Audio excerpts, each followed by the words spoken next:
بسم الله الرحمن الرحيم الحمد لله رب العالمين magacay waa Axmed Xuseen Diiriye magac dheer Juujoole waxaan kamid ahaa ciidamada Galmudug qaas ahaan ciidamada madaxa xukuumadda Galmudug Dr. Shaakir Cali Xasan oo ilaalada qaaska ayaan kamid ahay aniga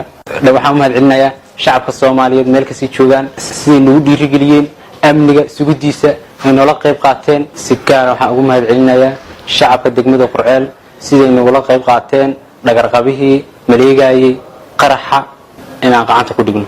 waxaan leeyahay maadaama gaarto waxaan rabaa wax yar inaan ka sheego si igu suurta gashay dhagarqabihii qaraxa maleegayay saan u qabtay anigu waxaan ahay ilaalada koowaad markii ay dhamaatay xalfadii dhamaadkeedii ay tahay si dhamaahaydo oo dhagarqabahan ii yimid wuxuuna yiri waxaan soo jeedinayaa gabay xalfadii dhamaan rabto uu yiri gabay waan soo jeedinayaa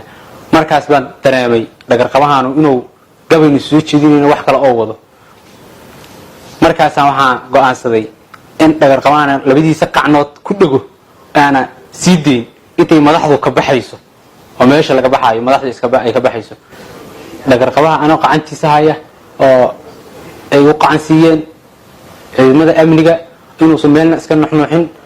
markaas waxa soo gaaray ciidamada si gaarka u tababaran oo qaraxyada iyo fashiliya ayaa soo gaaray markaasna waxay fureen fulisihii iyo wixii kala fureen waa maasintiin shacabka Soomaaliyeed dhamaan meel kasta joogtay